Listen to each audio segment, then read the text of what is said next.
A paz do Senhor, meus amados. Meu nome é Fernando Felipim e hoje eu quero trazer uma mensagem para vocês com o seguinte tema: qual deve ser o propósito dos meus talentos? Mas antes da gente entrar no vídeo propriamente dito, eu quero pedir sua ajuda. Quero pedir que você se inscreva nesse canal, que você dê like, que você compartilhe, que você ative o sininho de notificação que está aparecendo aqui embaixo. Assim, todas as vezes que aparecer um vídeo novo, você vai ser notificado aí por meio do YouTube. E assim, fazendo tudo isso, você incentiva este mesmo YouTube a mandar essa mensagem para mais pessoas. Ajude a semear a palavra de Deus na sua terra. Amém? Vamos ao vídeo. Eu quero ler com vocês aqui uma passagem que ela está lá em Marcos, capítulo 4, e o versículo é de número 26. E ele vai falar pra gente sobre a parábola da semente. E ela diz assim: E dizia, o reino de Deus é assim como se um homem lançasse semente à terra, e dormisse, e se levantasse de noite ou de dia, e a semente brotasse e crescesse, não sabendo ele.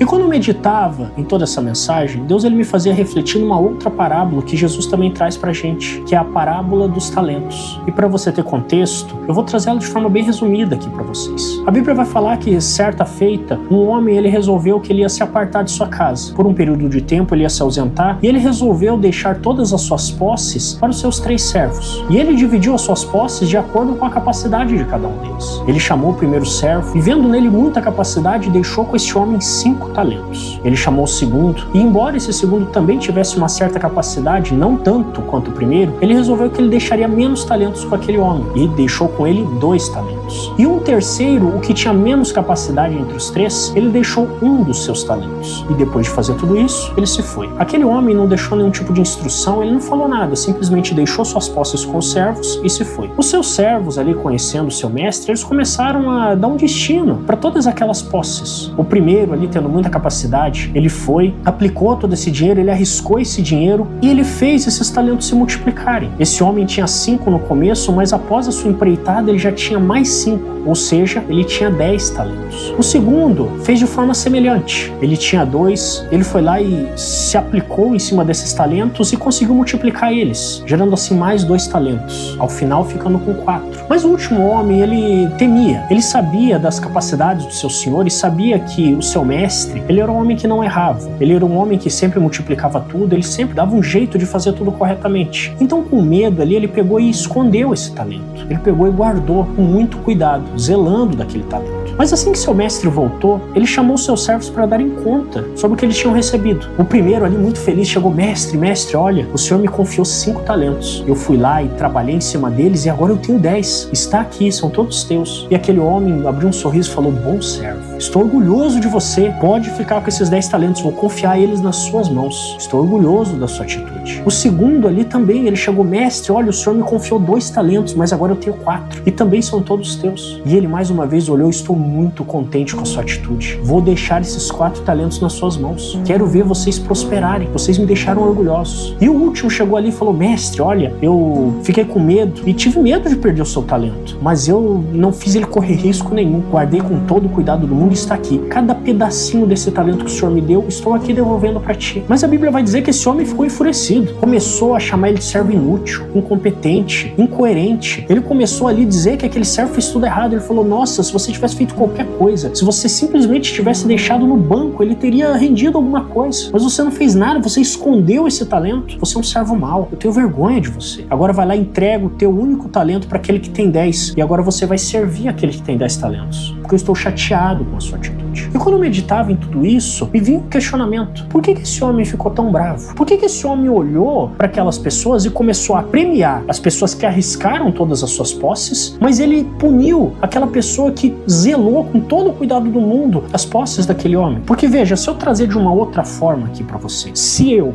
pegasse hoje todo o dinheiro que eu tenho, todos os bens que eu possuo, imagina que eu tenho ali R$2.000 e eu chamo a pessoa A e a pessoa B. E essa pessoa A, eu dou R$1.000 para ela e falo: olha, eu vou viajar, por favor, cuide de minhas posses, é tudo que eu tenho. E eu faço a mesma coisa com a pessoa B, deixo R$1.000 com cada. Mas na volta da minha viagem, eu chamo essas pessoas e o primeiro fala: olha, Fernando, eu cuidei muito bem do seu dinheiro, tá aqui cada centavo, coloquei ele dentro de um cofre, não falei pra ninguém, escondi bem escondidinho, ninguém tocou nele, ele não correu risco nenhum no momento que você se ausentou. Está aqui. Eu ia olhar pra essa pessoa e falar: muito obrigado. É muito bom ter uma pessoa de confiança perto de mim. Eu te agradeço por cuidar tão tão bem de tudo aquilo que eu tenho. Mas imagina que a pessoa B, quando viesse me entregasse o dobro desse dinheiro e falasse, olha, eu multipliquei o seu dinheiro. Eu ia olhar e falar, mas como você fez isso? Ah, eu peguei e emprestei ali para uma pessoa. Ele é meio caloteiro, mas ele me prometeu que ia pagar. Eu emprestei metade para ele e a outra metade eu joguei na loteria. Eu joguei lá na Mega Sena, no Autofácil, eu joguei no jogo do bicho, mas eu ganhei, tá aqui, eu multipliquei o seu dinheiro. Toma aqui, ó, 2 vezes mais do que você me entregou. Eu tenho certeza que eu ia olhar para essa pessoa e ia ficar muito abestado. Eu ia olhar, como que você fez uma coisa dessa? Você é um irresponsável. Isso é tudo que eu tenho, são as posses que eu trabalhei a vida inteira para ter. Como é que você arrisca? E se não tivesse dado certo? Eu poderia, com certeza, ter ficado feliz de receber um valor maior do que aquele que eu entreguei, mas eu tenho certeza que aquela pessoa não seria mais uma pessoa de minha confiança. Eu ia olhar para ela e falar absurdos pelo risco que ela me fez correr. Mas então, colocando desse jeito, por que esse homem que entregou esses talentos, ele fez exatamente o contrário? E eu te falo, porque esse homem não estava preocupado aqui com a manutenção ou a multiplicação desses talentos. Esse homem estava mais preocupado com as atitudes dos servos. Esse homem não estava preocupado se aqueles talentos iam sumir ou se aqueles talentos iam dobrar de tamanho. Ele estava mais preocupado se aqueles servos estavam aproveitando as oportunidades que apareciam na frente deles. Não importava se era uma oportunidade boa ou ruim, mas sim que o servo utilizasse, ele aplicasse, ele se esforçasse para fazer o melhor possível com aquilo que ele tinha em mãos. E para você que ainda não está entendendo, nós não estamos falando aqui de dinheiro, meu irmão. Nós estamos falando aqui de obras espirituais. Quando eu meditava em tudo isso, Deus ele me fazia ver como que o medo, muitas das vezes, faz a gente perder grandes oportunidades da gente realmente fazer a diferença na vida de uma pessoa, da gente realmente aplicar todos os talentos que Deus coloca nas nossas mãos pra gente fazer a diferença em vidas, pra gente transformar, pra gente multiplicar, pra gente trazer algum tipo de diferença na vida das pessoas. Como assim, pregador? Veja, quantas das vezes a gente vê uma pessoa, por exemplo, ela tá chateada, ela tá triste, e nós muitas das vezes a gente vai na igreja e quando a gente tá triste, a gente ouve uma palavra dizendo, ó, Deus é bom, Deus ele tem tudo nas suas mãos, Deus ele tá sempre no controle, Deus ele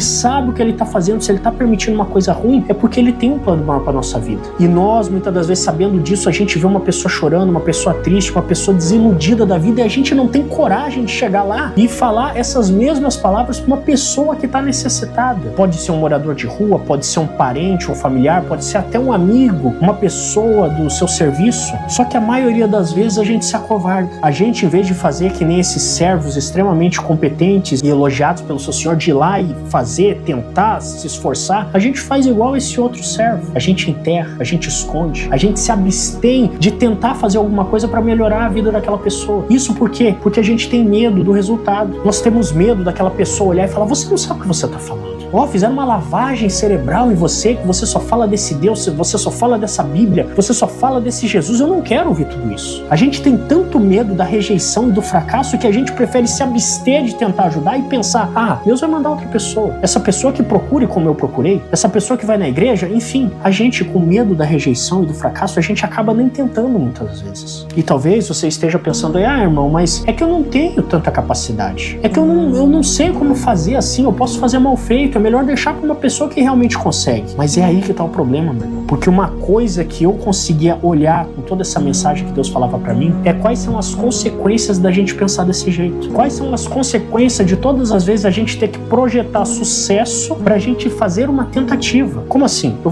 vou te dar um exemplo de que é algo que aconteceu na minha vida por esses dias. Eu estava no serviço e lá nesse local tem uma pessoa que ela passou por uma decepção muito grande com Deus. E ela chegou a comentar ali algumas vezes que ela passou uma desilusão muito grande, que ela tem uma dor muito grande no seu coração, mas eu nunca entrei ali nos detalhes, nunca tentei ficar pelejando pra ela me contar. Mas dava pra ver ali que muitas das vezes ela se incomodava quando as pessoas falavam que Deus ele isso, Deus ele aquilo. Aquela pessoa ali, ela tava tão desiludida que ela pensava, olha, se Deus é bom, ele não pode permitir tantas coisas ruins na minha vida. E eu ali, eu queria trazer uma mensagem de conforto, mas eu também não gostaria de ser invasivo. Eu não queria chegar a empurrar a Bíblia goela abaixo. Então eu esperava em Deus ali uma oportunidade de poder falar desse Jesus. E por um capricho de Deus, essa oportunidade realmente veio. Naquele momento ali, aquela mulher, ela começou a falar algumas coisas, e eu falei, e ela falando ali que ela uma vez passou por toda uma turbulência, e ela orou muito, e Deus não ouviu a petição dela, e até hoje o coração dela sangrava de dor, que ela estava ali bem baqueada, e por isso ela não queria mais ir na igreja, ela não queria mais ouvir de Bíblia, ela não queria mais ouvir de Jesus, porque ela não acreditava que essas coisas poderiam fazer bem para ela. E eu peguei ali e comecei a trazer uma mensagem, eu comecei a falar de José. Eu olhei e falei ali como que José José passou coisas terríveis, mas que todas as coisas que José ali estava passando, se você conhece a história, imagino que você já tenha visto algo nesse sentido. Nós vamos ver ali que José ele foi vendido para os irmãos como escravo. José foi injustiçado na casa de Potifar. Ele foi caluniado, foi jogado na prisão. Mas eu comecei a mostrar para essa mulher que como tudo isso serviu de experiência para José ali, ele se tornar uma pessoa melhor. Que até no momento que ele foi caluniado e tirado da casa de Potifar, foi uma oportunidade que ele teve de conhecer o faraó, para que o faraó viesse a nomear ele como grande governador do Egito, assim como Deus tinha prometido. Eu comecei a mostrar para ela ali que como Deus às vezes toma um caminho difícil da gente entender, mas que no final ele faz sentido. Inclusive eu falei para ela, olha, se nada disso tivesse acontecido, uma grande fome que se abateu sobre a terra teria vindo, teria matado José e sua família, mas por José ele estar no lugar certo e ter suportado todo o processo que Deus permitiu ele passar na vida dele, ele pôde chegar no momento mais crítico da família dele e estender as mãos, entregar comida, matar a fome, salvar o seu pai e todas as pessoas que ele amava. E aquela mulher ficou olhando assim, sabe? Ela entendeu o que estava falando, apesar de não ficar pulando e dando glória a Deus, mas ela entendeu um pouco.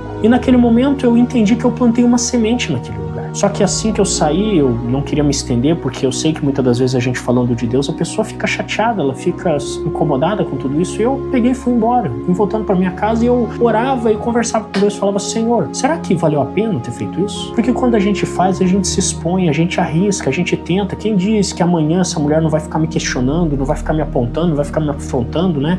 Eu fiquei falando, eu espero que o Senhor tenha se contentado com aquilo que eu fiz, porque eu não vi um resultado. E naquele momento ali, sabe, Deus, ele trouxe assim pra mim um obrigado. E eu fiquei tão feliz com aquilo lá, porque naquele momento Deus ele me fez entender uma infinidade de uma lição. Algo ali tão complexo, mas ao mesmo tempo tão simples. Deus ele começou a me mostrar o seguinte, olha, eu fico feliz porque você plantou a semente. Você foi lá e deu uma oportunidade para aquela pessoa se curar. Você deu um primeiro passo ali para às vezes derrubar uma muralha, amolecer um coração. Pode ser que hoje essa semente não brote, mas a semente está lá. E numa grande oportunidade essa semente ela vai desabrochar. E se essa pessoa ela der uma chance, ela pode até lembrar, olha, um dia aquele irmão falou aquilo lá pra mim, faz sentido, eu vou dar mais uma chance, eu vou tentar voltar pra igreja, eu vou tentar melhorar. Deus ele me fazia ver que eu peguei e fiz o possível naquele momento pra Deus tentar alcançar o coração daquela pessoa que estava muito machucada, que estava muito dolorida pra ouvir qualquer coisa. E naquele momento eu fiquei muito feliz. E Deus ele começou a me falar, olha, eu não me importo com o resultado das tuas empreitas, eu me importo com o tamanho do teu esforço. Se você tá jogando uma semente numa terra infértil, num monte de pedra, não importa, você está dando uma chance para aquela semente aflorar, para ela nascer, para ela germinar. E isso que é o importante para mim. Eu fiquei tão feliz com aquele momento, porque eu verdadeiramente entendi uma coisa que, sendo sincero, até pouco tempo atrás eu não entendi, que é que Deus ele está mais preocupado com as nossas atitudes, com as nossas tentativas, do que com os resultados que nós estamos tendo na terra. Isso por quê? Porque quando nós damos uma chance dessa maneira, assim como eu fiz com essa moça, eu não estou simplesmente ali plantando uma semente, eu estou dando vida, eu estou dando uma chance para essa pessoa ela se converter, para ela viver, para ela alcançar a misericórdia, para ela alcançar a vida eterna, para ela se render aos braços do Senhor. Deus ele começava a me mostrar ali até mesmo o contrário. E se eu não tivesse feito nada disso? Seria o mesmo que eu olhar para essa pessoa e falar assim, ei, eu não quero dar uma chance de você melhorar, eu não quero que o seu coração ele tenha a possibilidade de ser sarado, eu estou condenando você a ficar com essa dor. Eu estou fazendo isso, eu não estou simplesmente me abstendo ali de tentar falar de um Deus maravilhoso para essa pessoa, estou condenando ela ao inferno. E se você tem alguma dúvida, sim, nós temos a capacidade de condenar pessoas ao inferno. Jesus mesmo disse aos fariseus, vocês não entram nos céus e não deixam as outras pessoas entrarem. Isso por quê? Porque os fariseus, eles não faziam aquilo que Deus queria para salvar as pessoas. Eles não agiam com misericórdia, eles não ensinavam corretamente, tudo que eles faziam era jogar fardos em cima daquelas pessoas. E Deus ele me fazia ver que quando a gente se abstém de utilizar os talentos que ele dá pra gente na vida de outras pessoas, nós estamos imediatamente fazendo assim como os fariseus. A gente está olhando para essas pessoas falando, ei, eu não quero que vocês sejam salvos. Nós não estamos simplesmente olhando e deixando as coisas acontecer, a gente está indo contra a obra de Deus na nossa vida. Isso por quê? Porque Deus, desde que nós nascemos, Deus ele confiou talentos nas nossas vidas. Ele confiou talentos nas nossas mãos. Só que muitas das vezes a gente vai lá e não exerce. Muitas das vezes a gente não tem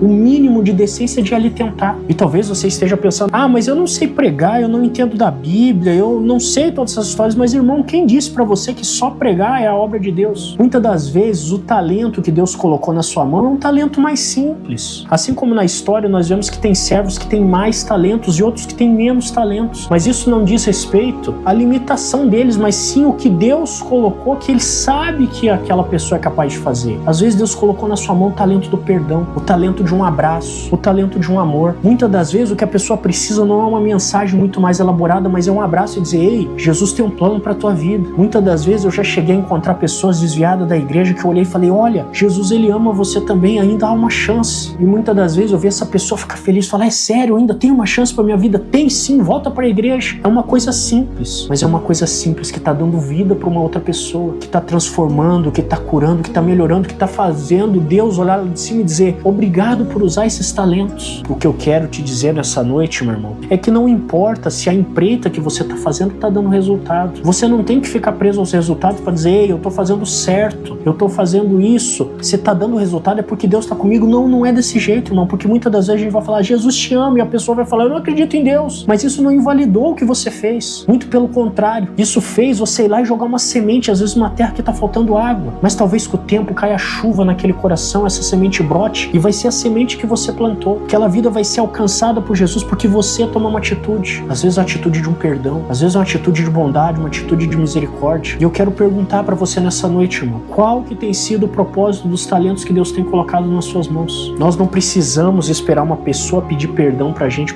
perdoar. Eu quero dizer, muitas das vezes tá faltando a gente falar: ei, eu não me importo se você me pediu perdão, eu perdoo. Ei, eu não me importo se você tá bravo comigo, olha, eu vou estender a mão pra te ajudar, porque eu tô vendo que você tá precisando. Eu quero dizer pra você, meu irmão, que não precisa uma pessoa chegar e falar: ei, fala de Deus pra mim, porque eu tô precisando de uma mensagem. Não, olha pra aquela pessoa que tá sofrendo e fala: ei, posso te falar de um tal de Jesus que mudou a minha vida e pode mudar a tua também? Eu quero dizer pra você, meu irmão, utilize os talentos que Deus Ele colocou nas tuas mãos, porque independentemente do resultado que você tem, eu tenho certeza que Deus Ele vai ficar extremamente contente com o simples tentado que com o resultado que você está obtendo. Quando você chegar no céu e falar: Deus, eu joguei 10 talentos nas pessoas, mas nenhum deles prosperou. Eu tenho certeza que Deus Ele vai poder olhar para você e falar: bom servo, mas você tentou, tô feliz que você foi lá e aplicou, você usou cada oportunidade para tentar, e eu sei que você fez o melhor possível, eu tô feliz com você, muito obrigado. Ele vai ficar muito mais feliz, irmão, do que se você tirar do bolso e falar: Deus, eu não achei nenhuma oportunidade para falar do Senhor, eu escondi o seu talento. Quero pedir para você nessa noite, meu irmão, faça a diferença na vida de uma pessoa, porque assim como eu fui lá e falei de Deus para aquela mulher, e apesar da minha incerteza se aquilo realmente fez diferença na vida dela, eu hoje posso olhar para você e falar: eu fiz o possível, eu fiz o máximo possível para tentar alcançar aquela vida. E se um dia ela for para os caminhos do Senhor, eu tenho certeza que ela vai lembrar de mim. Quero dizer para você, meu irmão, dê propósito aos talentos que Deus tem colocado na sua vida, por mais simples que eles sejam. Seja um abraço, seja um perdão, seja um amor, seja compaixão, mas utilize, porque Deus, sim, Ele fica feliz simplesmente da sua tentativa de tentar evangelizar uma pessoa. Amém? Se você gostou desse vídeo, quero pedir mais uma vez que você ajude esse canal a prosperar, que você curta, comente, compartilhe, que você envie essa mensagem para uma pessoa que você acha que vai gostar dela. Seja um semeador da palavra de Deus nessa terra. Amém? Que Deus abençoe você e a sua família durante toda esta semana.